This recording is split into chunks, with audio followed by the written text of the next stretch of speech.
Hey, good evening, everyone. This is Vera Sadler with VLS Coaching, and I am here tonight on Tuesday Talk Live. I'm your host of Tuesday Talk Live, and I just wanted to pop in. Tonight, I don't have another guest with me, but hopefully you will join me in this conversation.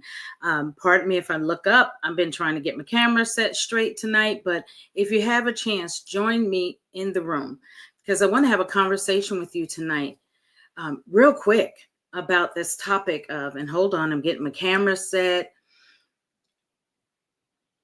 I'm getting everything set up so I can see what everything looks like here. So just give me a moment. Everything is kind of need to be shifted and I need to see where I'm looking. But I just wanted to have a moment to chat with you tonight about activating change, right? Because lots of times, and I thought about this topic because it's a new month and we are halfway, we're getting there halfway through the year. And lots of times we start out the year with New Year resolutions, goals, and things that we want to do. But what are we doing to really transform? What are you doing to really change? What are you doing to make sure that your life and the things that you want to do are different? So I'm here just to chat with you tonight about let's activate change. What does it take to really, truly activate change in your life? And hold on, I have some book here with some notes in it that I want to make sure that I can just look back at my notes. So I want that to be right. So if you have a chance to come on in the room and have this conversation with me, I want you to do that. I want you to have a conversation with me tonight about activating change. And I just want to welcome everybody to the room. So let me take a minute to do that. Y'all know how I do. I type, I talk.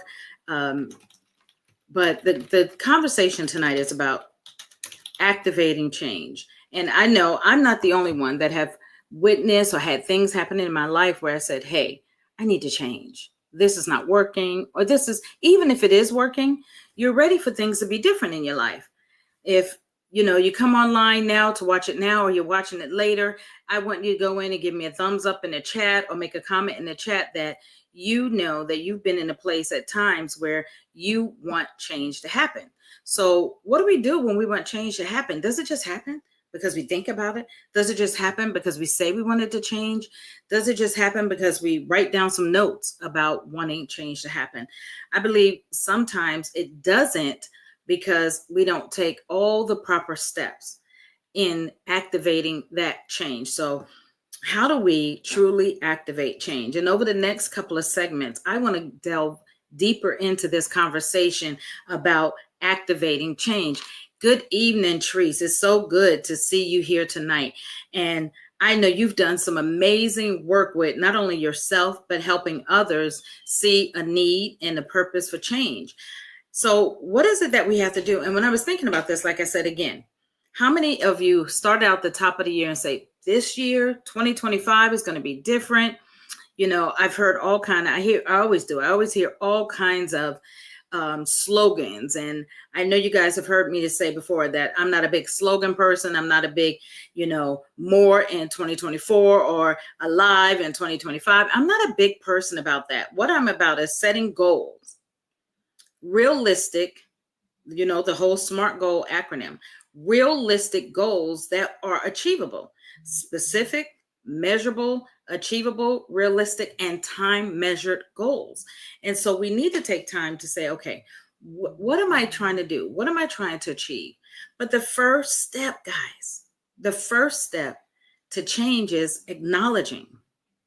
Because I was having a conversation with someone the other day and I said, you can be really sick in your body and not feel well.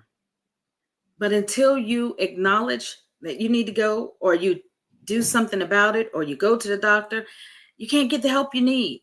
Lots of times we have things going on, and you guys have heard me talk over the past several weeks on my pop-ups and stuff and saying, hey, I had this, what was supposed to be a pinched nerve in my neck running down my back. And sometimes I still felt weird.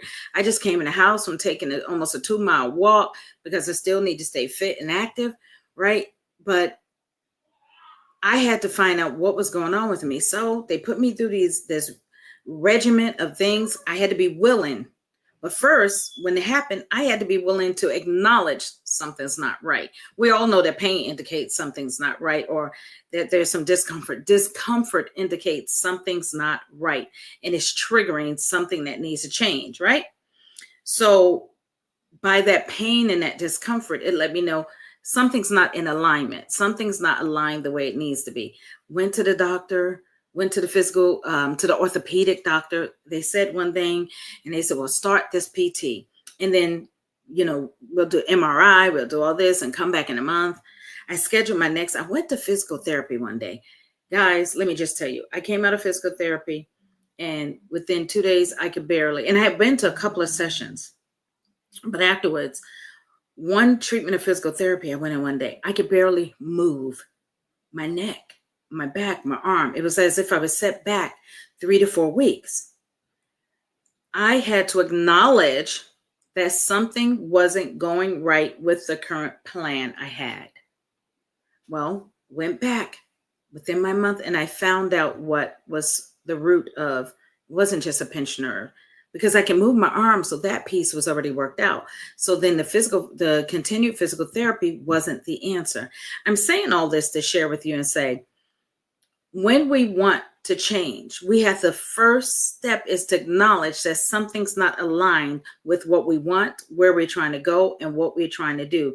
You can see it all day. It could be out of balance all day. You can feel the discomfort all day long, but until you acknowledge that something needs to take place, till you acknowledge. When I wrote down this acknowledge, I also put next to it awareness. You personally have to be aware of the change that needs to take place in your life. I can see all day. I can say, hey, so say my girlfriend Treese is on here. I can say, Treese can say, Vera, there's something not right with that situation. She could tell me that all day long. 15 ways of Sunday, she could say, Vera, something's not right with that situation. But until I say my situation isn't right and I acknowledge what needs to change, then it doesn't work, right?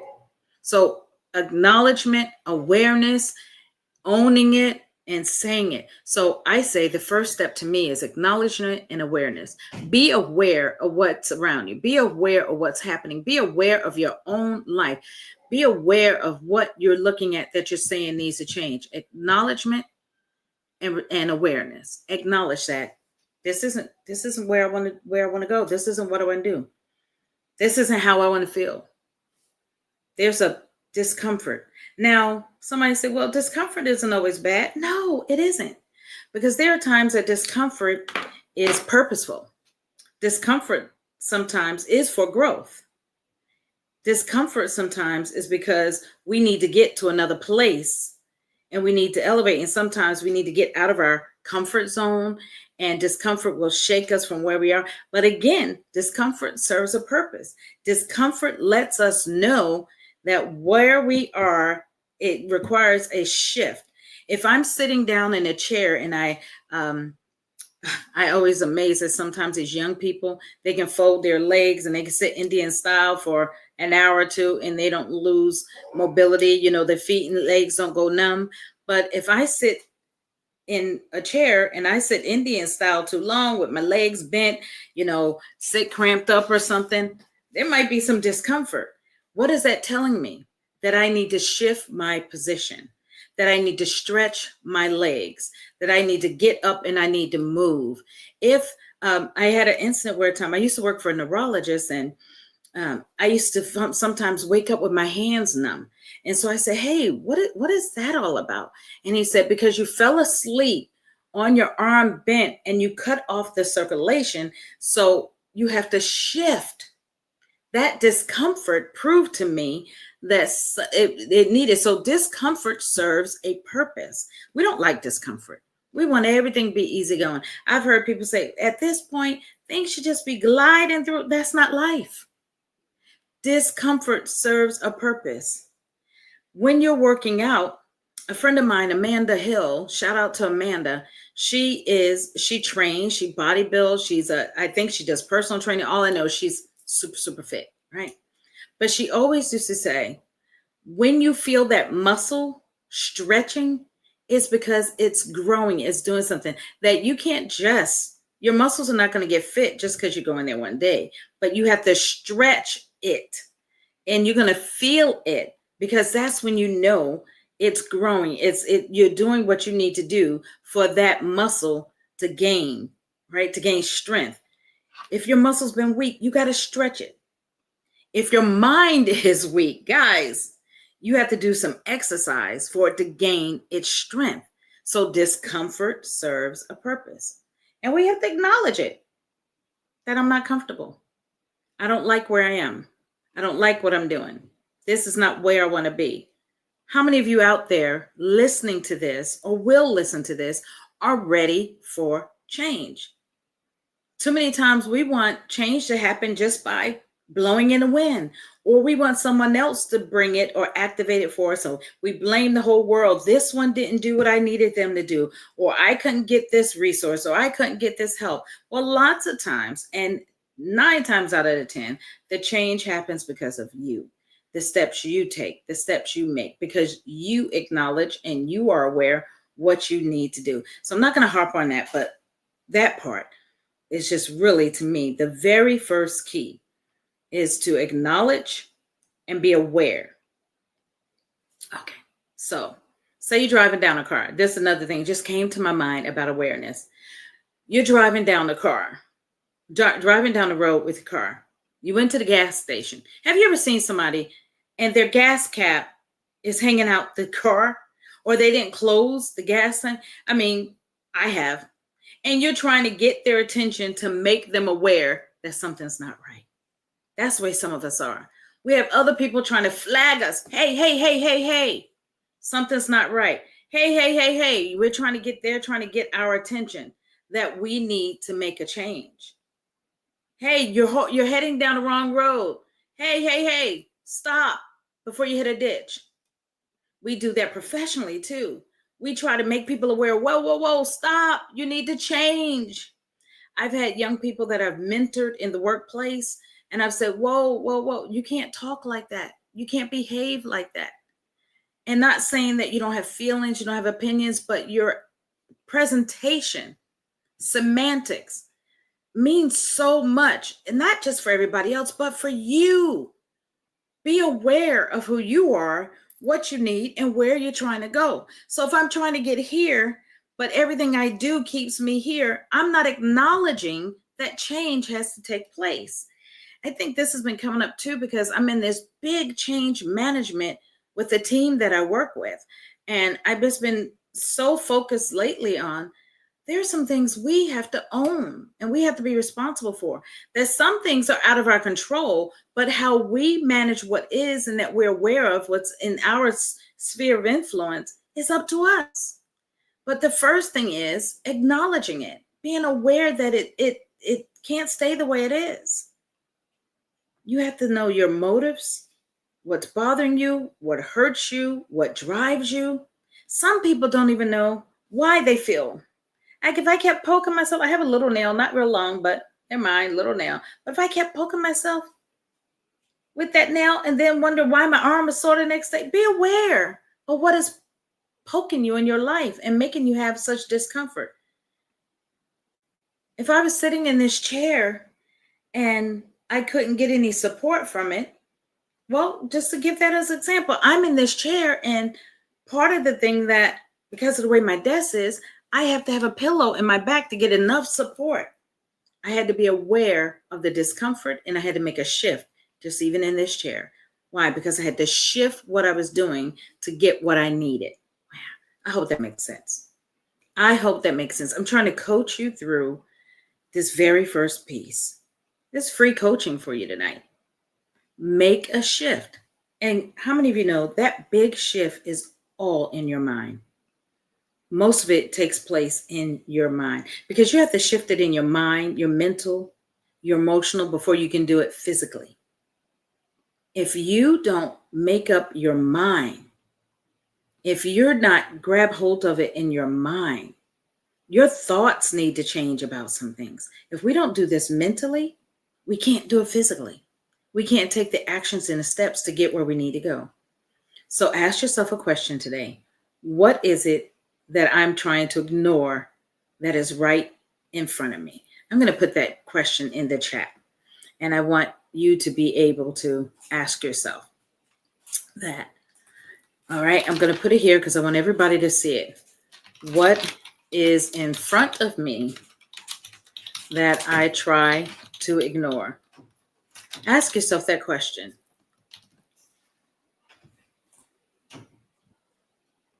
Is there something that you're trying to ignore that you need to acknowledge and you need to be aware of?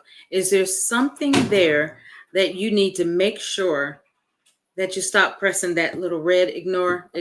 Or you know how times we get phone calls, all the spam lately that has been just out of control. You know, you send a voicemail, you send to ignore. Are you doing that to the discomforts in your life that really are there to shift you to change?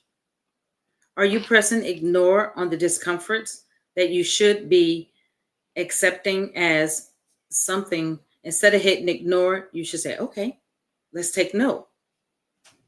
Instead of ignore, how about take note? Can you take note? Take note of the change you need. Have you taken note of the change you need? Not the change everybody else needs to do, but the change you need. Because if you're ready to change, have you noticed, are you aware, have you acknowledged this piece of my life is not what it should be? I keep tolerating. That's another piece we do. Instead of acknowledging it and being aware of it, we tolerate some things. What are you tolerating that you shouldn't? What are you tolerating that you shouldn't? There are some things I tolerated way too long in life. Some people talk, about the way I behave now because I keep saying I'm unapologetically me. What do I mean by that? Coach Vera, what do you mean by that? I mean that I'm going to be the best version of myself that God created me to be. Why? Because I know He designed me for purpose and destiny.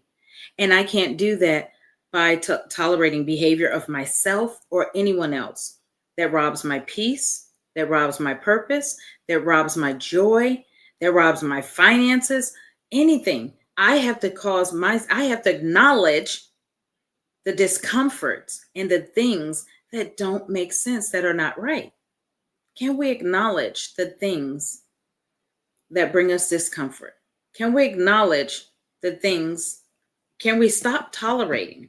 You know how you stop tolerating things? And this is a whole nother lesson. It's one of my favorite lessons to teach. Boundaries. Can you set boundaries around yourself and around the others? Boundaries are not bad things. Everybody make boundaries to be bad. Boundaries are protection. I have a big old fence around my yard that protects me, that protects others. It's mutual. It's a mutual respect and protection that keeps unwanted out and keeps me here when I need to be. Does that make sense? That makes sense. Somebody give me some thumbs up here in the chat, or put some hearts or some thumbs up here if that makes sense.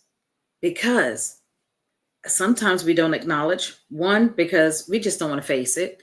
Two, because we're tolerating things we don't want to or we shouldn't. Three, guilt. What are you feeling guilty about?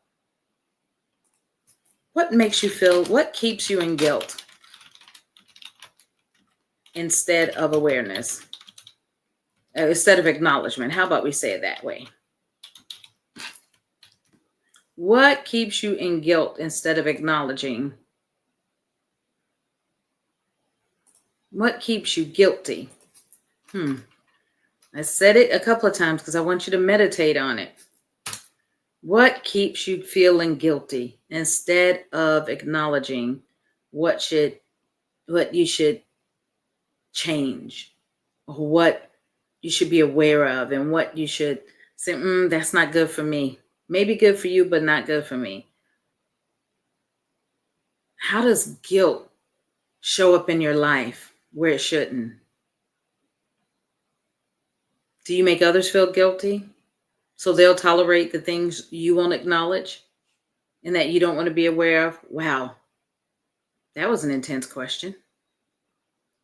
Or do others make you feel guilty so that you won't change the things that are not comfortable for you, and you won't pursue the goals and the purpose and the life that God so desperately destined for you to have.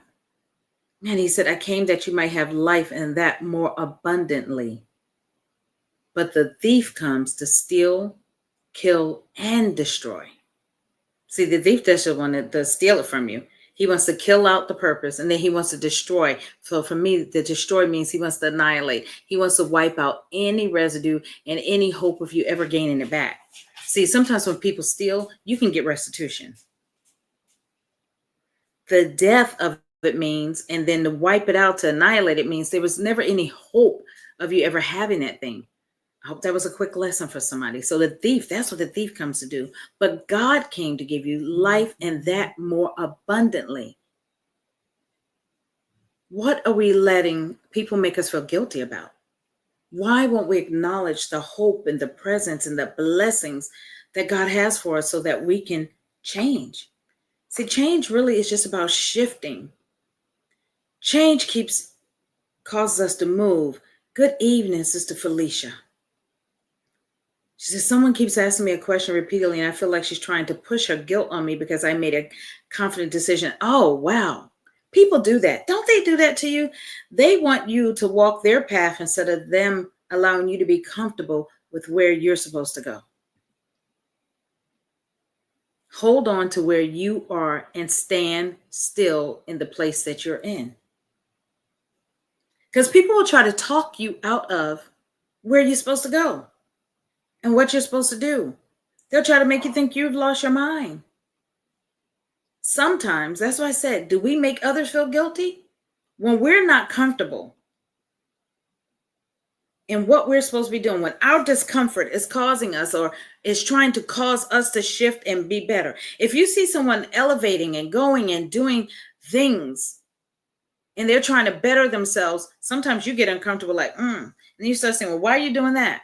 Why you had to do that? Is all that necessary? In your heart, you know it's necessary. Or they know it's necessary, but you're trying to downplay the necessity of what they're doing because you have discomfort. And instead of you shifting to your area where you're supposed to grow, elevate, move, and so you don't have those pricks and those twigs and those things that feel like they're pushing you. Man, you try to look at other people and you want them to feel guilty. Or you don't want to be aware. The scripture says how we're looking at the mote in another brother's eye when we have a beam. That's because you can't see clearly. And I'm not trying to be all deep and scriptural and spiritual, but it is spiritual. It's because my destiny was ordained by God. Your destiny was ordained by God. You have so much life. You have so much hope. You have so much purpose, but we can't get there sometimes because we won't acknowledge, we won't be aware, we won't come aware, we won't accept the fact that things have to change. We don't like the discomfort that causes us to have to shift. Another example of shifting and discomfort is my husband. I'm only 5'2", not even quite 5'2", but I always tell people I'm 5'2". I'm really 5'1" and 3/4. 5'1" and 3/4. Now my husband's 5'10", right? Decent sized guy. But if I get in the car behind him, how many of y'all know if I don't shift something, I can't drive? I can't go forward. I can't go backward. I can't do anything. I don't get any momentum. I don't get any movement. If I do try, this is such a good illustration. I'm so glad the Holy Spirit just gave this to me. If I try to move without making the proper shift of the seat, I'm going to cause damage. I can cause damage to myself. I can cause damage to our other vehicle in the yard. I can cause damage to someone else along the journey because I refuse to shift what needed to be done for the journey I needed to take. So sometimes he'll move my car to get his car out. And as soon as I get in the car, I know whether he's moved it or not. I don't always know because of his hours and things he has with his business. Sometimes I get up in the morning, just like even today, I got in the car And there was that much space from the gas pedal. Now, guys, I don't have a problem with acknowledging I'm short. Great things come in small packages. So, first thing I do, move my seat up and adjust my mirrors. I have to shift my seat so I won't have any discomfort, but I adjust my mirrors so I can also see where I'm supposed to be going. Stop trying to look through someone else's lens about where you're supposed to go. Acknowledge where you're supposed to go. Be aware of what you're supposed to be doing. Shift your view. Man, I hope somebody caught that. I hope you're catching what I'm putting down tonight. Shift your view and your perspective about you. Stop holding other people in bondage to what you're supposed to be doing and why you're uncomfortable and why you feel like you haven't made it or why you feel like you can't. Why you. And say, I needed to shift. Every time I get in that car behind him, I have to shift. If I drive his car, I still have to shift the seat. I can't get in his car and drive under his specifications.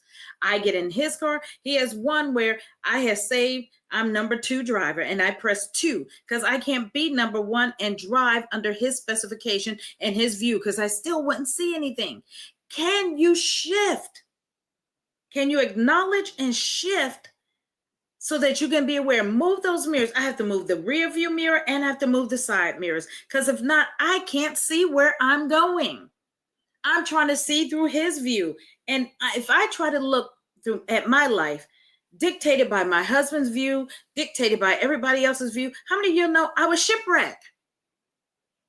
Are you trying to emulate or imitate? I'd rather say imitate. Because sometimes to emulate a few things that other people do is not so bad. But when you're trying to imitate someone else instead of getting your own perspective, that's why you run amok, you run into things, back into things, and you end up somewhere you're not supposed to. Acknowledge where you're supposed to be. Become aware of your surroundings. Become aware of what is the discomfort. Why is it so tight in here? Or why am I not close enough where I can get some momentum? You're not close enough. You don't have enough proximity to what you're trying to do. You're sitting way back there, trying to get way over here. Get some proximity. An example of what I do for proximity of what I'm a mental health coach. I couldn't be certified or I have a master diploma in mental health coaching. And I'm not bragging. I'm just saying. I'm giving a shout out. Anybody need mental health coaching? Hit me up, DM me. I can speak to your trauma. I can speak to your grief. I can speak to some of the things that are plaguing you. But how did I do that? That was a goal of mine because I see so many people are emotionally and mentally distraught. Now, I could have sat in the rear view. I could have sat on my couch and talked about it all day long. Oh, people are troubled. People struggle. Why do people behave the way they do? I could have done that. What did I do? I educated myself. Not myself. I went and got the education I needed to be able to support and help and become the mental health coach that I wanted to be. I didn't keep a rear seat view. You ever been in a car with somebody? They either on the passenger side or they in the back seat and they're trying to tell you, do this, do that. And it irritates you. It irritates me. I will pull over the side of the road and say, you want to drive? You ever done that when you like, stop trying to be me. Stop trying to tell me what to do. Stop. You want people to let you do, right? You want to be in the front. You want to be up close. If you're driving, you want to drive. So I couldn't be in the rear view trying to tell everybody what they needed to do or how to instruct if I'm just sitting in the back seat. So I had to get up close and personal. I had to get the training. I had to get some education. I had to get some knowledge. And the first thing I did, I acknowledged where I was uncomfortable. I was uncomfortable with how people are so just not in a place of mental and emotional comfort. And then I did something about it. There were times I wasn't mentally and emotionally. I won't say, mentally or emotion, because sometimes your emotions spew over into your mental. And I went and got training, some education, so that I can be. We have to acknowledge, we have to accept and be aware. And once we do that, then it's accepting. Because how many of you know, this is the next. So that was the first part. Man, that was a lot of talking about that, Coach Vera. The next piece to me is you can acknowledge and you can be aware of it. But until you truly take some responsibility for it, because I could say all day long that my back hurt. I could have sat in this house all day long, said my neck and my back hurt. But if I didn't do something about my neck and my back hurting and owning that something was wrong and doing something, you know, I could say all day long that I have discomfort. I can say it. I can see it. I can see all day long there's discomfort, but there has to be something done. I have to accept it. I have to accept the responsibility that it's not for you to do it for me, but it's for me to do for myself. Does that make sense to you guys? I cannot say this discomfort is not pleasing to me. This is not comfortable. This is not where I want to be. This is not what I want to do. Now I need you to fix it for me. I had to accept that there was something I needed to do. I had to own it. I had to own that the discomfort was mine. Have you ever, and I had to learn this. I'm not going to exaggerate, guys. I'm going to be very transparent. I had to learn that you can't keep telling people, you make me unhappy. You do this to me. Own your joy. Own your destiny. Own your emotions. There's nothing wrong with emotions. Just own them. Own your life. You know, there was an old preacher. Some of you, when I say his name, you're going to remember him. His name was Reverend R.W. Shambach. But he used to have this awesome saying, and I lived by that for so many years. He said, if Satan can't steal your joy, he can't keep your goods. So I was teaching a class out at the federal prison, and I told the ladies that, and when I described them, I said, if someone can't do something and steal your joy, they won't keep repeating it. So if someone can't take it, which means basically you're giving it to them, they can't keep what belongs to you. If I don't keep giving over this, they can't keep it from me. I own what belongs to me. I own that this is the day the Lord has made. I will rejoice and be glad in it. You can't take that from me. You can't take the fact that I'm going to rejoice and be glad. You can't take the fact that today I purpose to not let you frustrate me or frustrate myself by the way I, see things all around me. We're all moved by a lot of external stimuli. I try to say, okay, if that's going to disrupt my peace, I'm not going to be involved in it. I see a lot of things going on in the world just like you do. What do I do about it? I pray about it first. And then I say, it's not going to disrupt my peace because it is not me. The other discomforts that what I can't control, I don't deal with that. And what I can control, then that says, okay, so this discomfort is here, it's internal. So let me fix that. Or it's here with me. Let me fix that. I hope that is making sense. So you accept it.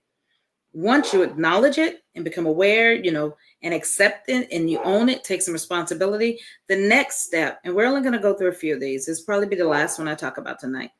You have to have some aspiration, acknowledgement, acceptance, and aspiration. Aspiration equals your desire. Do you want to change? Do you deep down in the depths of your heart, your soul, your mind, your spirit, every part of your fiber, your being, want to be different? Or are you just saying it because it's the growing trend? Or are you just saying it because it's a great slogan? My change is going to come. New for me in this year. It's a new month and new things. Yeah, everybody's talking about this is June. We're halfway through. It's new. Do you really want change? Do you really want to be doing things different? So we've also all heard to do the same thing over and over again and expect different results is insanity. So do you want to do something different? Are you reframing your thoughts? Are you reframing the way you talk, the way you think? Are you speaking differently? Are you having a positive mindset? Are you getting the physical help you need, the mental health you need, the emotional help you need, the spiritual help you need, the financial guidance you need? Are you doing these things to shift the discomfort in your life so that you can change? So do you have the real desire? Do you have the real desire? How hungry are you? Can I put it that way? How hungry, how desperate are you? Man, are you hungry enough to say, if I don't get thirsty enough, that you feel dry, like you're in a desert, and that you got to do it right now? You need it now. Are you desperate enough that you need to now? That you have to be about it. I told somebody the other day, I said, the difference between me and some other people, they talk about it and I be about it. Are you talking about it or are you being about it? Is your desire going to press you to just, or is your desire going to press you to be about it? How much do you desire and want to change? So guys, I think I'm going to leave it here tonight with that. I know I wasn't on here a full hour, but I don't want to overwhelm you with the thoughts and the things I'm talking about, because I want to come back next week and I want to talk about developing action. So develop, discipline, and evaluation.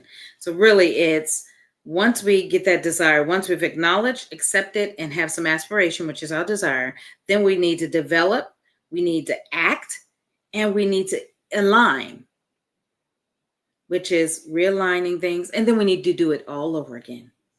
Because this is not a one-time process. This is a process that over, and over, we repeat it.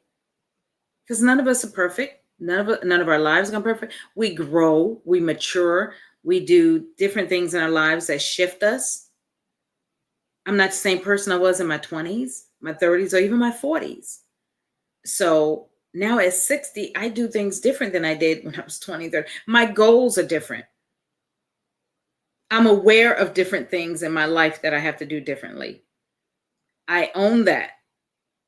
My desire and my drive to go forward and after things, when you're young, you think you have all the time in the world to do everything you want to do. So you might be a little slow. I mean, there's not all young people like that, but sometimes when you're younger, you think you have all the time in the world.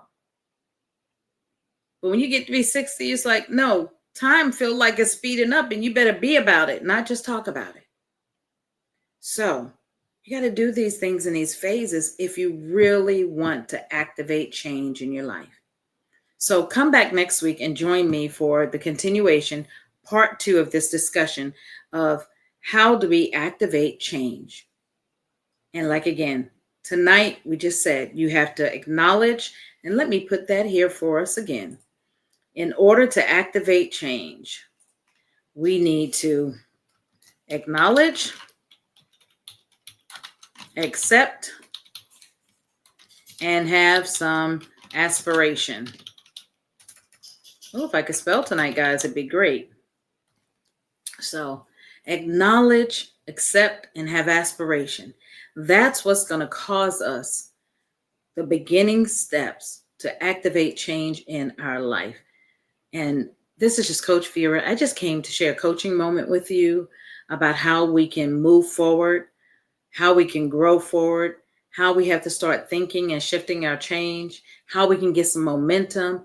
Remember, if you don't shift, the discomfort serves a purpose. Discomfort serves a purpose. Discomfort is not bad. Discomfort serves a purpose.